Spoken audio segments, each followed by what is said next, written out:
Politicon. I, for one, am really very interested in speaking with you. I think you've had a big, you've made a big splash, and you're really opinionated, and I like any woman who's very opinionated. Right?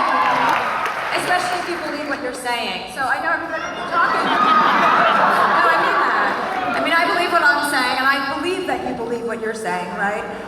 I mean, and so this isn't a debate. I am interviewing her because the one thing I've learned from this election is how, not to be trite, but how divided we are and how little understanding I have of people that aren't necessarily like me. So I want to change that, and I want to be, you know, a little bit more edified.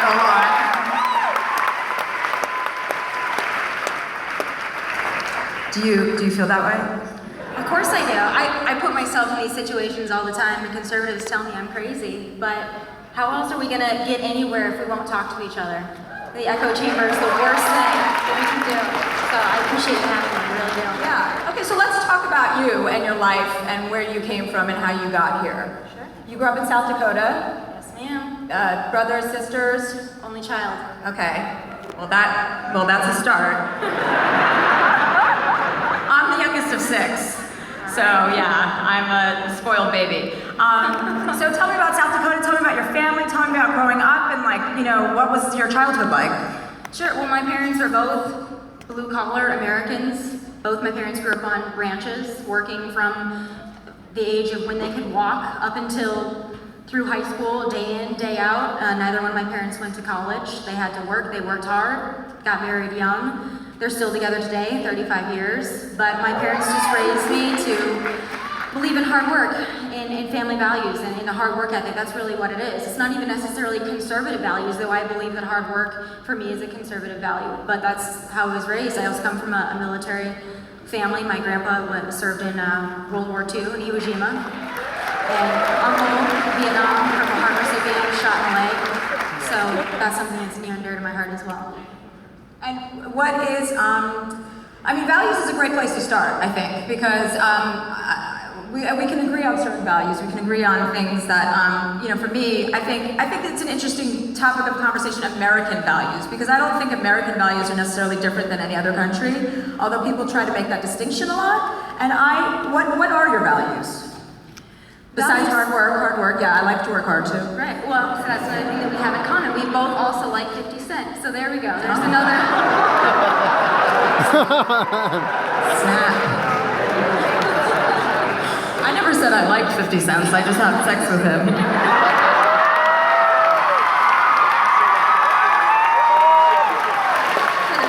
Are you coming clean on something? No, I have not. It's definitely got it tight. I'm glad that, you know, I can get that one, you know, out in the open. But beyond that, values for me, as far as conservative values, I believe in limited government. That's my main thing, and I think that that's, in some ways, that's libertarian. But to me, everything is limited government. But I also believe in strong national security. I believe in border enforcement. I believe in low taxes. I believe in free market capitalism. Those are the values that I think, for me, that's what American values represent, because we are a free market capitalistic society, and that's why we're the richest nation on the face of the earth. Yeah. So, but what about government's involvement in things like the police force or the Coast Guard or, you know, the military? I mean, government, of course, has a place. I'm not saying that government does not. I just believe that it takes a limited role, and that's where I think a lot of conservatives and those that are on the liberal side, we disagree. I don't think government does many things well. I think there are certain things that it does do well, and I think that there are areas, certainly the private sector does better, free market capitalism does better, and that's where I stack on healthcare. That's where I stack on. But don't you feel like, as like the leading country, or we were, I mean, in the global community, the fact that we spend 70% of our gross domestic product on healthcare, the fact that people go bankrupt paying for healthcare, like, I understand about having limited government, I understand that argument, but what about human decency with people that cannot afford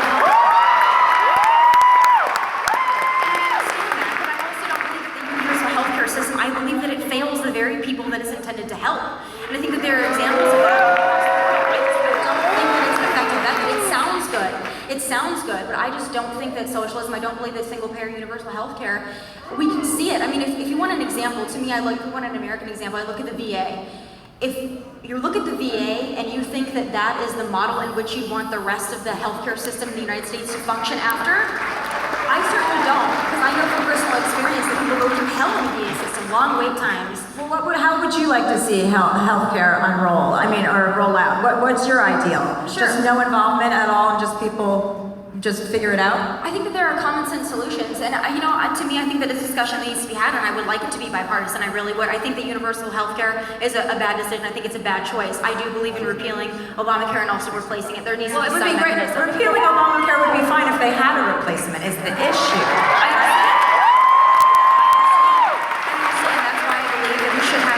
Sunset period in which we repeal it, and then we have 2 years. And I'm looking at Republicans too, saying, get your shit together, because they don't.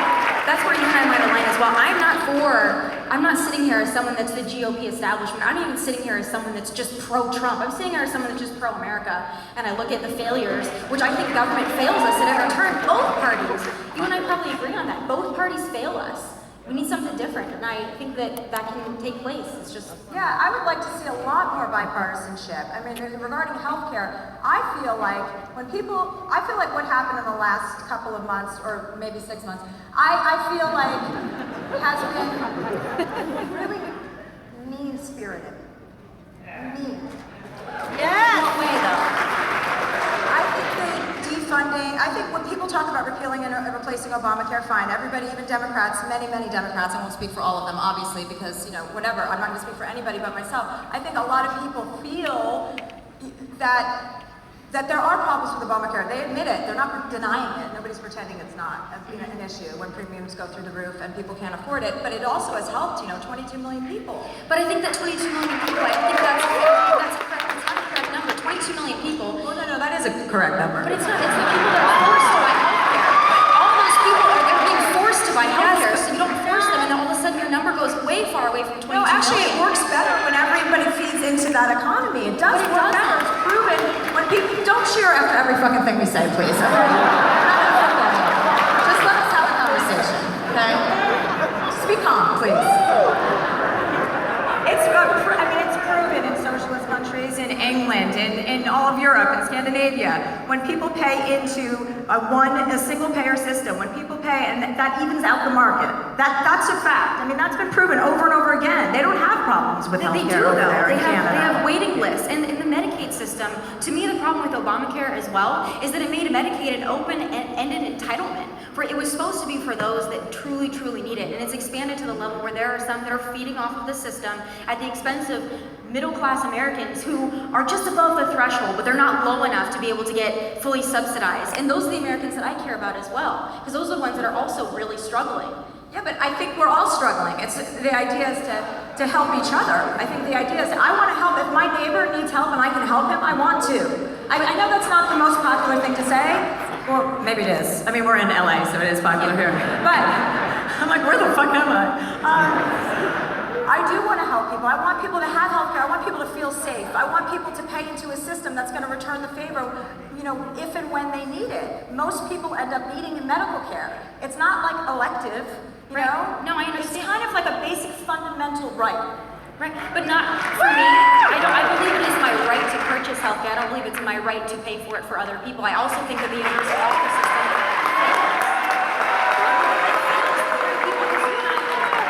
It's so easy to see, and I'm glad you don't. It's so easy for us to say, well, I can sit here and say you just want government control, and you can sit here and say, oh, you hate sick and poor people, and that's a discussion I don't want to have. That luckily that's not one we're having. Yeah. But for me, we all want what's best for people. I just believe that limited government is the way to do it. I don't think that government does well in healthcare. I think it's proven by the VA that the government doesn't do well in healthcare. So we need to find alternatives. What's right now is not working. What we had before Obamacare was not working. I think you increase competition. I think that's the way to do it. And I also believe in allowing states to take more control. I think that will help them effectively manage their own citizens, because every state is so different. I think putting more in the hands of the states. If you have a state that needs to expand Medicaid and you need those Medicaid dollars, then that state needs to decide it for itself. But every state isn't created equal. And that's where I align on that. It's just, I think that the free marketplace does better than Okay, so do you have a health care plan or no? Well, luckily, I'm 24, so I am still on my parents. And to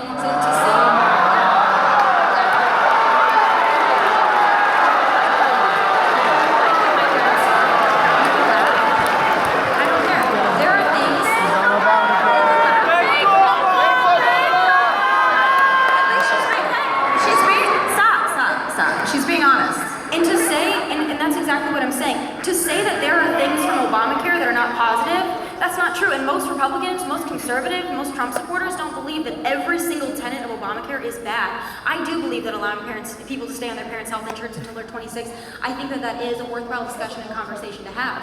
Now for me, if that were taken away from me, I'm okay. I don't need it. If it's for the betterment of a free market system and healthcare is going to be better for it, I'm okay with that. But there are tenets of Obamacare that are positive. No, I can't see I do believe. Oh, great. What? I believe staying on your parents' health insurance. I do think that there needs to be a better method for pre-existing conditions. I agree with you on that. There are some conservatives that don't. I do believe that we need to have a mechanism for those with pre-existing conditions, and I think the Senate Health Bill did have those stipulations. Now, it's not perfect. I'm not saying it's perfect. There's a lot of work to be done. But I think that one thing we can agree on is Obamacare is in a death spiral. So something. It's in a death spiral. But it's in a death spiral being sabotaged by the President of the United States. One second. He could either, now that the bill hasn't gone through, a decent, I would argue, a decent human being would say, okay, let's do whatever we can to make the system that's in place work and thrive. It's not my bill, but instead, he's making it harder for people to sign up for Obamacare, and he's closing down of those 18 assistant help places that help you sign up for Obamacare. He's doing things that are just not presidential. I want the leader of the country to want me to succeed. I think that he does, and I think that he's also, we have to understand that He definitely does not want me to succeed. Well, I can't speak for him personally, but I can tell you that the voters spoke. I mean, elections have consequences. I think the American people are not mean-spirited. We don't want to all kill each other. Let's hope. This isn't the purge. But the American people voted in 2010, in 2012, and in 2016, and they said, we don't want Obamacare. This is failing us. So we need to do something. Okay, let's move on from healthcare. Okay, we both agree on nothing. I mean, we agree that but I appreciate your candor. Let's talk about Donald Trump.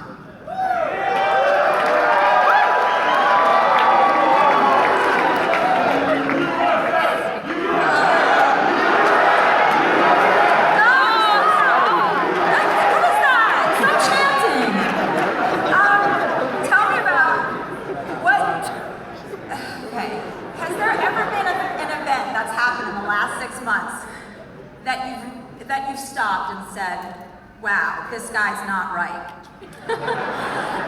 You know, agreeing with what every move someone makes, every tweet they send, no, I don't. But I do believe that the positives outweigh the negatives. I do believe that he's a good president. I do believe that he's done things. And people talk about all the time when he tweeted something, and that's mean.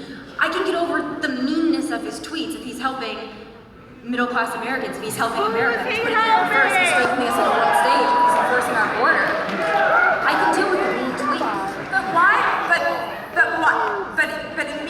mean represents so many other things. He's kind of like a toddler, like an angry, he's a toddler. He lashes out at people and he's vengeful and he says really nasty things and he's a crybaby. He's like, never in modern American history have we ever seen a crybaby of this nature serving as the President of the United States. He whines and bitches and moans. Everything's unfair, it's unfair, it's unfair. He's the fucking president. Act like it.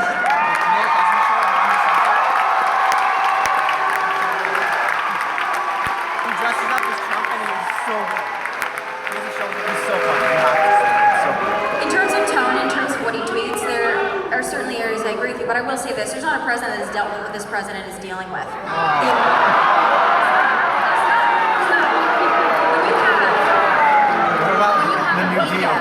That is hell-bent on sabotaging this president. There are most members of the media that would rather see this president fail. Please take it down, please. This is not about you. Yeah, let's just calm down and let's listen. There are members of the media, and I would say most, that would rather see this president fail than see the United States of America succeed, and I think there's a problem with that. I also believe this president cannot get his message out on mainstream media. He's not given the opportunity to. So he goes around and he goes on Twitter. He's given everybody, he has every opportunity to get it out on mainstream media. When you turn on CNN and you sit there for 5 hours and you hear the same story about Russia over and over and over again, they cover nothing else. They cover nothing else. It's a pretty big story. What's going on right now in Venezuela is a big story.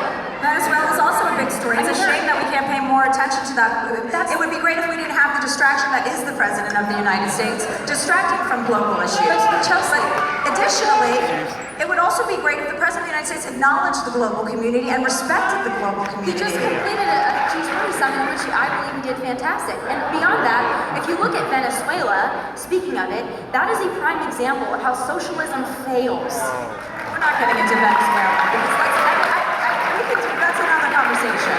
But let's focus on his behavior. Let's focus on his agenda. I mean, he has Let's focus on his agenda. He has tired of his well, right. behavior. Okay, so let's talk. And so he just failed healthcare. They just failed miserably in control of all three, in control of the Senate and the House and the President. They can't pass It that. failed, but I don't think it's President Trump. I think that there are 3 Republicans that need to answer for that because they campaigned for 7 years on repealing Obamacare, and they didn't, and they failed, and they took in a lot of money from a lot of donors that were expecting them to repeal Obamacare. That was the mandate for the American people, and they failed the American people.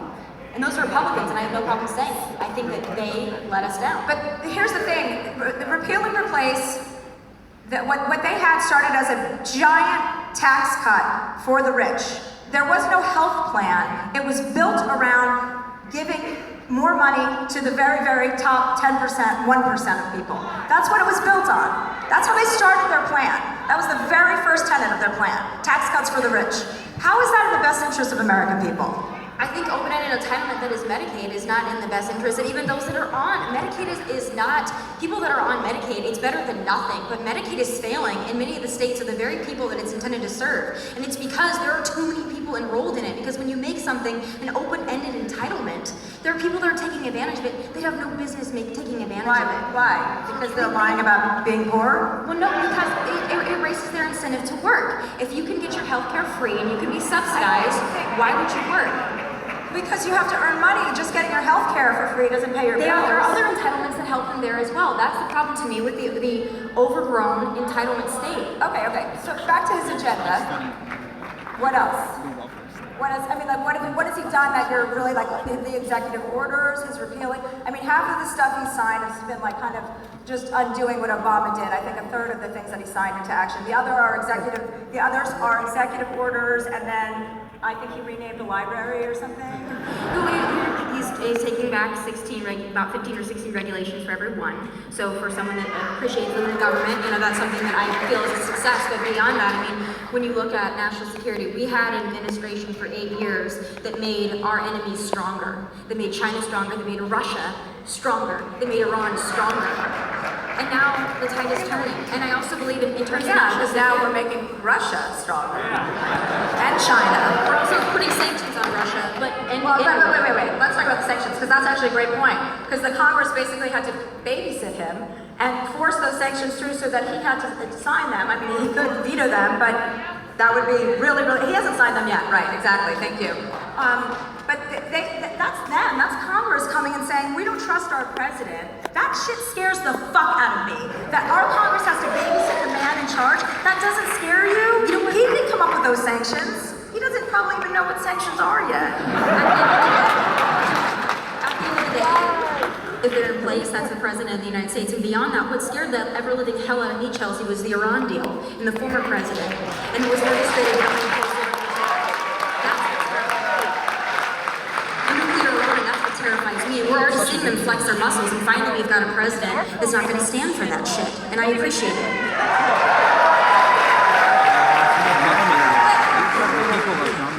So you're saying you trust him?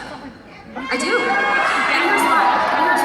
He surrounds himself, and there are certainly places where this may not be true, but for me, especially now with our new chief of staff, he surrounds himself with people that are leaders. You know what? The thing about Scaramucci, you guys can talk about it all day, but he's a former liberal, so he's one of yours. Remember that. Well, you can have him.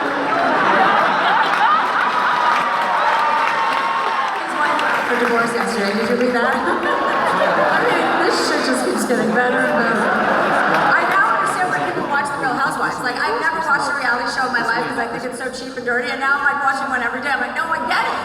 I want to start watching The Housewives now. It'll be a nice day when that's my only option. So Scaramucci, right? Okay, liberal, but people he surrounds himself with, it seems like a rotating kind of, there people are in and out a lot. There's a lot of shakeups and staff movement there. That also doesn't